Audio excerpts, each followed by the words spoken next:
Okay, so we start with introduction to enthalpy. What is enthalpy? It is the change in the amount of heat in a system at constant pressure. Heat is the transfer of energy due to temperature gradient between system and the surrounding, or the temperature gradient within the system. The change in enthalpy will be the same as the change in the heat energy provided. The condition, there is no work done by the system on the surrounding or by the surrounding on the system. This correlation between the enthalpy H and the work done is expressed as H is equal to U plus PV. So, it is a correlation between H and the work done PV. Now, therefore, enthalpy can also be defined as what? It is equal to the sum of the internal energy and the work done. U stands for internal energy.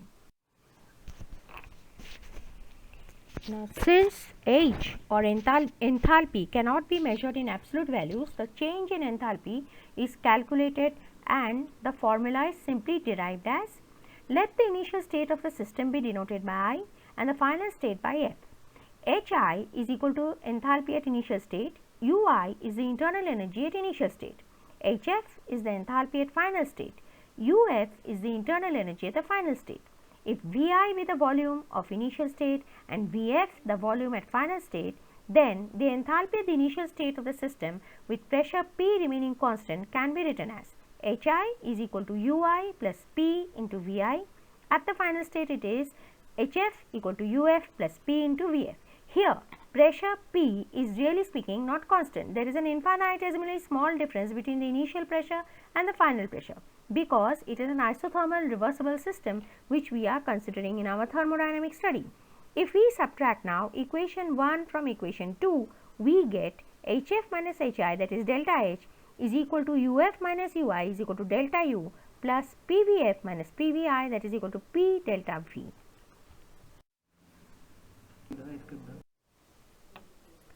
Now, we had seen earlier the specific heat at constant volume is related to the internal energy, and by the formula delta U is equal to NCV delta T, and the specific heat at constant pressure is related to the enthalpy as delta H is equal to QP, that is NCP delta T. If you have N equal to 1 mole, then we do not have to write it. If N is not 1 mole, then we have to specify the moles over here.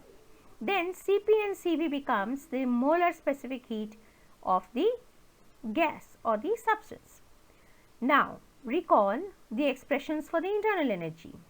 Delta U is equal to Q minus P delta V. That is what we had done by the first law of thermodynamics. If the system involves ideal gas, then P delta V is equal to nR delta T. If pressure is constant, delta U is equal to NCP delta T minus nR delta T.